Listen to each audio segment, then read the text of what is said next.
Hey everybody, what is going on? Hexlex here. I got another Master Duel video for you. It's Monday, which means it is time once again for the viewer special. For those who are unfamiliar with what the viewer special is, I would be more than glad to let you know. The viewer special is a series in which once a week on Mondays, I feature duels from you all, the viewers, rather than from just me. I like to do this for a variety of reasons. First and foremost, honestly, is just kind of like give at least some kind of acknowledgement to the community. Of course, now I also have like the Twitter and the Twitch and the Discord, but I started this series actually like way back, closer to when I first started doing Master Duel stuff here on the channel, just to kind of like get some kind of community engagement going. And it's been the longest running series I've done on the channel, unless you count like deck profiles as a series. But it's been great, like just getting the responses from you all, getting to see the decks that you all put together and how you all play in general is very nice. One thing I've always said about improving at not just Yu-Gi-Oh but any game in general, the fastest way to do it is to learn from multiple people, watch multiple people play the game. That's always been my motto, and that's always how I've tried to improve myself. So getting to see you all duel is just awesome in that regard. And also, again, just to give like the acknowledgement to you all for being awesome and watching these videos. It just means a lot to me. Again, not just that you're showing up for like all the videos in general, but like just that you're showing up especially for the viewer specials, because I can't do these without getting submissions in from you all, and I've had no trouble with that anytime I've done these. So if you would like to submit a game for the viewer special, you can do that by, the main thing I'm gonna need is your 9-digit player ID, right? That way I can, get to your profile and view your replays. Also make sure you're saving them publicly, so that way I can see them, because if they're not saved publicly, I won't be able to see them. Beyond that, it does also help if you need me to see one specific game, to give like a date and or a time and or your opponent's name, just so I have some kind of like specific identifying information I can find your game with. It's also very helpful if you want to give a little blurb about the deck. It could be as simple as, I played this deck versus this deck, or you could tell me a little bit about how the game went. Either way, I do end up watching pretty much everything that gets submitted, so regardless of if it gets featured or not, I will see it. Now, if you're wondering where you can leave this info, you can either do that in the comment section below here on YouTube, or if you check out my description, I have my Discord, as I mentioned, and I have a whole channel there dedicated to submitting replays for the viewer special. So either spot works. I will definitely be on the lookout. So let's go ahead and take a look at some of your duels. Okay, so our first game comes to us from TL Elzor over on the Discord, who has a game here where they are playing Cyber Dragon against Therion Karakuri. I'm actually eager to see this game for multiple reasons. One, because it's going to show off some of the new support that's helping Cyber Dragon out, that's come out very recently, and two, I've seen this Therion Karakuri deck running around, and it would cost me so many URs to build, but it seems really cool. And I haven't actually played against it at all, and I want to see it combo off. But right off the bat, if we look at our hand here, we're seeing two of the new support cards that I was referring to, right? Clockwork Knight, which I've only played against this card in a stun deck while playing Sword Soul that actually got featured in the deck profile. But this card is insanely helpful for Cyber Dragons. Being able to turn all face-up monsters on the field into machines means, of course, that the deck has a much easier time in using all of your opponent's monsters in order to summon the Chimera Tech Fortress Dragon. You can use monsters on either field inherently to summon this card. You don't need Super Poly, so you just put a Cyber Dragon in play, and then it's an instant board wipe. Better than a board wipe, because it doesn't destroy or do anything like that. It just uses them as materials, so that's pretty good. Now we're also going to be looking at Duality. Duality is a quick play spell card that came from not the latest selection pack, not the one with Pearlies, but the other one before it, with all the anime stuff. And there are some kind of neat things you can do with this card. It can cheat out light and dark monsters from the extra deck that catches that they have to have the same original type and level, but a different attribute between light and dark. So here, we're obviously going to be using that for machines. It looks like we're going to be swapping. We can do Chimera Tech Mega Fleet into the Cyber End Dragon. We can do Fortress Dragon into the Cyber Twin Dragon. Going into either of these allows you to end the duel on the spot a lot more easily. Twin being able to attack twice, and End Dragon being able to trample. So We have a Kaiju in hand as well, because Cyber Dragon tends to be a pretty dedicated going second deck. Although it's funny, our opponent's like already on a machine deck, so the Clockwork Knight isn't like super necessary here. But again, I thought this was a pretty good duel to show, because one, I don't have a Cyber Dragon deck, so I don't have either of these decks actually, so this is a good chance to show off some gameplay we wouldn't normally see otherwise. And two, again, even if the Clockwork Knight isn't like needed here, it's still showing off that, hey, you know, this deck has some pretty good options available for it nowadays. Yeah, I mean, between these two cards, I do think that Cyber Dragon got a pretty solid boost in terms of playability. It's a shame you need, I guess, not so many URs, but I mean, you need a decent amount of URs outside of what comes with the structure deck, right? Like Seeger, Infinity, and Mega. I don't think any of those three cards actually come in the Cyber Dragon structure deck, which is a bit of a shame, but, you know, it is what it is. So, yeah, you also mentioned in your description that the opponent's going to combo off for quite a while here, as we can now see they are an Auroradon style deck, so there you go. I mean, you all know me though. You all know that I'm totally down for stuff like this. I'm not gonna pretend like I'm not pleased with what's going on here. Yeah, particularly I have wanted to see this Karakuri variant in action, because I've seen the list floating around. It was a while ago actually when I saw it, but I remember seeing it being like, ooh, this deck looks like... For those who actually haven't played with a Karakuri deck, I played Karakuri way back in the day when they like kind of first came out. I don't know if anyone remembers Jeff Jones' deck KMP, which stood for Karakuri Machina Plant, was the way to play Karakuri back then. And honestly doing, not the exact same stuff the opponent's doing now, but utilizing the level 7, level 8 synchros to get free summons from the deck and then draw extra cards, it's pretty good. Also, the opponent resolved a grass too, which is pretty insane. Indeed, this player is definitely living up to their name of Earth Machine. They really are too. Oh my god, they're going into Infinitrax.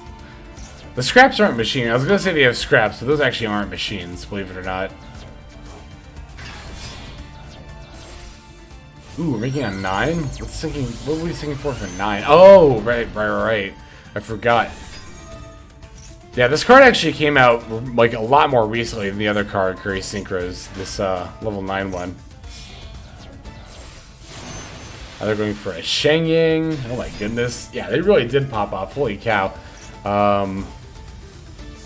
So this, okay, what does this do? Hang on a second. Let's return... Let's not do anything on the opponent's turn. When this card destroys a monster by battle, attached as material. Huh, I guess not. Okay, but they do have an Omni Negate in the form of Regulus. These don't do anything. And they have a Chengeng as well. So, I mean, yeah, it's not like the most amount of disruption, but it's also still a very solid end board.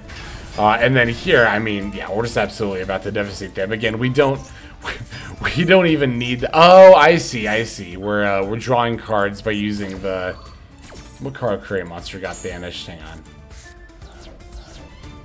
Model, yeah, they all have really weird names. Model, and then some random numbers, and Shark Cusini. But yeah, going straight for the 6500 Chimera tech, and then using the we're using the duality during the battle phase to just get the OTK. That's such a nice response to your opponent just like comboing off, ending on like 5 monsters and 8 cards in hand, and your opponent being like, what up, what are you gonna do? And it's like, alright, well, what I'm gonna do is special summon Cyber Dragon and sack the whole field. And also, I do just want to point out that while Cyber Dragon did previously need to get lucky in matching up into a machine deck like this, we still had that Clockwork Knight in hand, so we didn't even need to be going against specifically a machine deck in order to pull this off. Cool, good stuff, great stuff actually. Thank you very much for that submission. Let's go ahead and take a look at our next submitted duel here. Alright, next duel comes to us from, I'm assuming this is Retention or Artention here, who has a game where they are playing Dragon Link against Labyrinth, which I think is, yes, this one here. And the blurb that kind of caught my attention that you mentioned was that you got Nibiru twice during this game.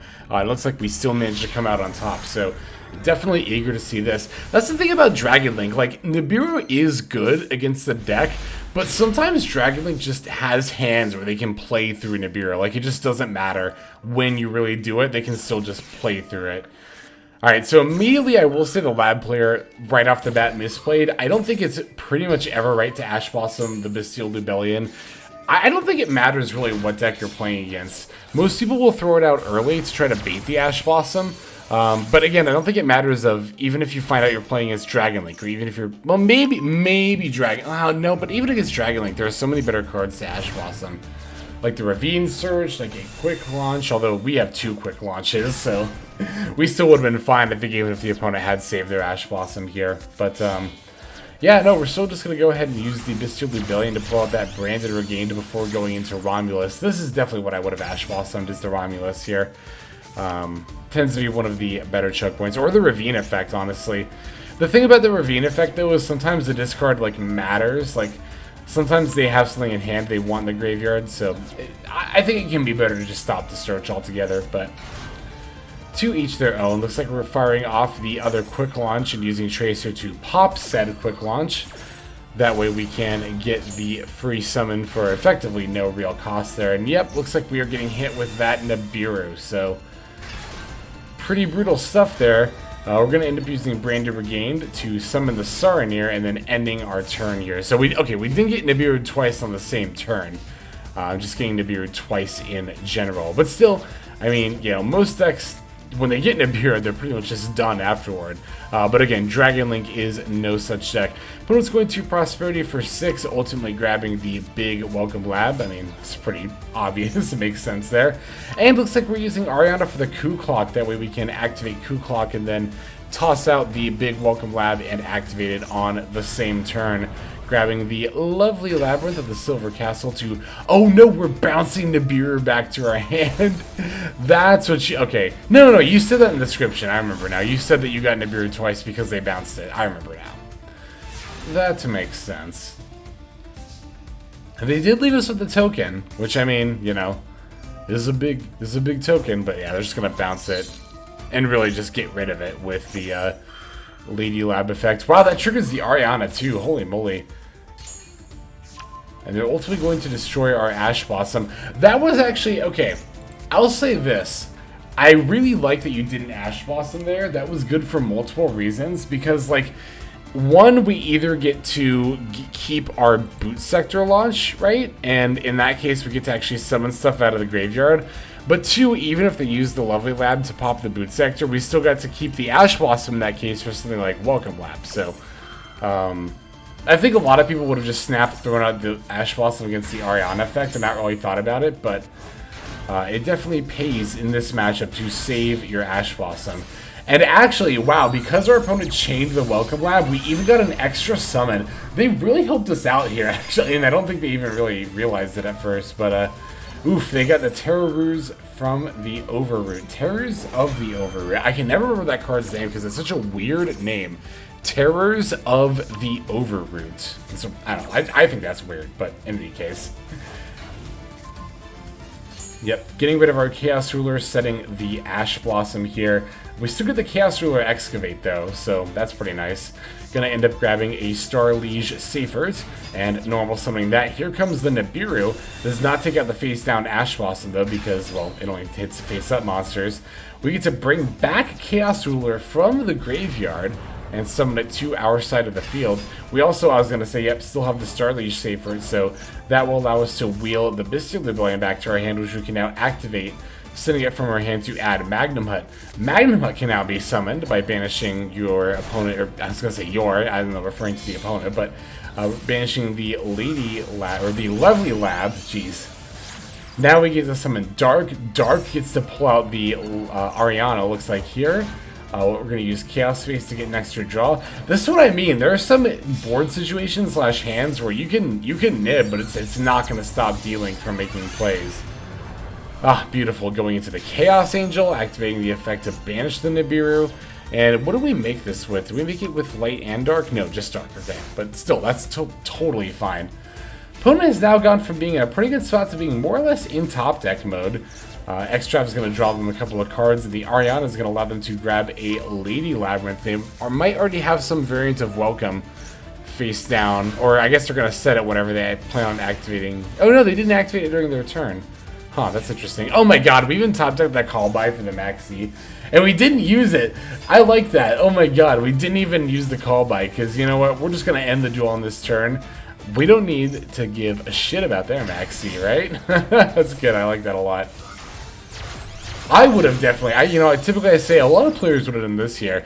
I would have definitely just straight up tossed out that call by on the maxi. But, after seeing you not do it, I think this is definitely the right call here to have not activated it here. And I imagine we're going for access code? Yes, this is access code talker, yep. We get to use Druid Swarm to send one of the opponent's monsters. We did chain block in the wrong order here. And yeah, that will allow our opponent to respond, although we have the call by for this Stovey. So yeah, we're just going to use that here. But yeah, chain blocking in the opposite order would have made our opponent unable to chain Stovey. Although to be fair, they could have just done it later. So it's not like, it's not like we severely misplayed at all. Alright, Druid Swarm is going to send the lady. Ku-Klok gets to summon to the field, but that doesn't really matter because we're just going to go ahead and pop both Ariana and Ku-Klok here. And even if we didn't have two Link monsters of different attributes, we still could have battled over it and still had enough damage for lethal. Cool. Awesome. That's really good stuff there. Love to see Dragon Link doing what it does best. We do, of course, have one more game to check out, so let's go straight into that one. And our final duel for this viewer special comes to us from Ray versus the Mob. Ray has a game where they played Kashtira Punk Bestial against Pure Kashtira. I was pretty intrigued to see this game because I have been kind of working on my Cash Punk build as I get ready to... I might have actually already... Because I'm actually recording this viewer special almost a week in advance. I'm recording it on like the Wednesday before. So by this point, I may have already shown off my Cash Punk list on stream because I'm doing the streamathon this weekend.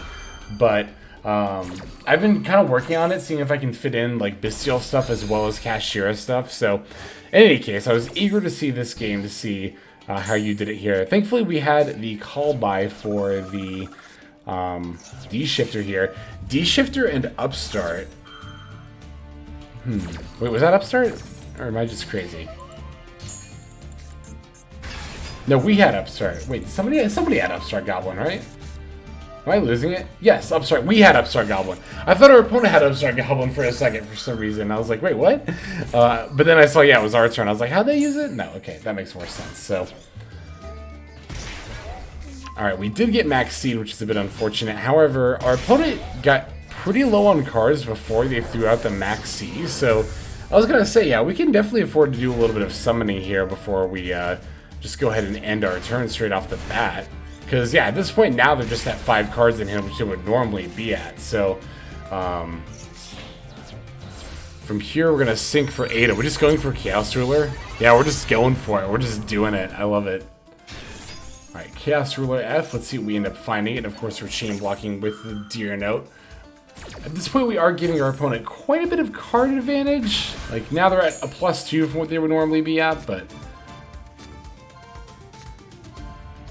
Also, oh my god, you had room for Upstart Goblins too? I had such a time fitting both Kashtira and Bestial in the same deck. I have no idea how you had room for the Upstarts as well. That's good. Also, I definitely applaud how... Oh, that's why we don't care about Max C. Because we're just gonna... Wait, are we gonna try to deck them? Is that the idea here? I mean, if so, we got them halfway already. Huh, alright. I definitely applaud anyone who is willing to play into a Max C. Like, of probably anyone I know, I'm probably the least willing to. Like, I will straight up, like, normal summon a Nimble Beaver, get Max Seed, and then, like, pass on the right hand. I guess the wrong hand, so to speak. But, oh my god, we're just going for it. We're just going for it. We're already halfway through our opponent's deck.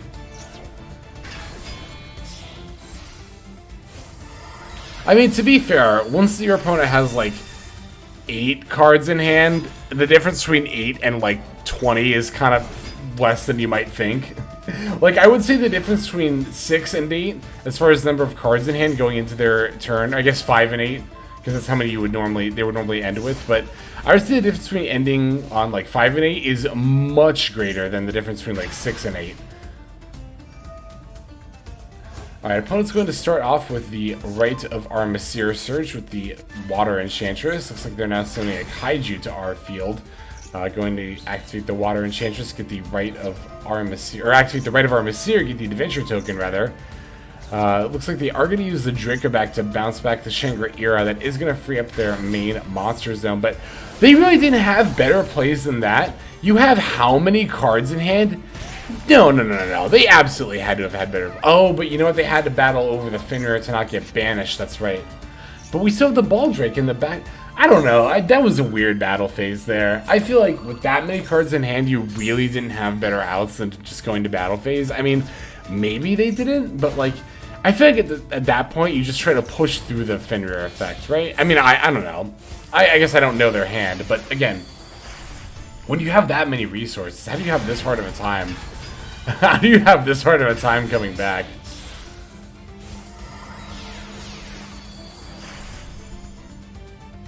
Alright, they did manage to pull off the Shangri-Ira and the Diablosis. Looks like they're hitting the Zeus.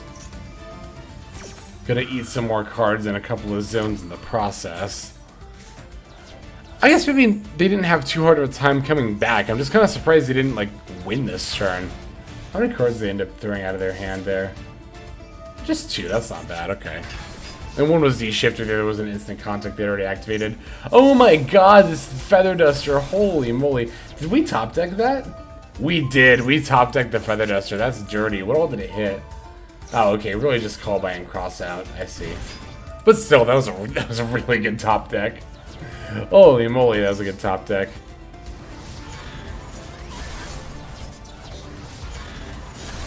Alright, at this point it seems like we're kind of just like picking off their board, and then yeah, the Shangri-Ira only has destruction protection, so the sending is going to go ahead and get rid of that nicely there.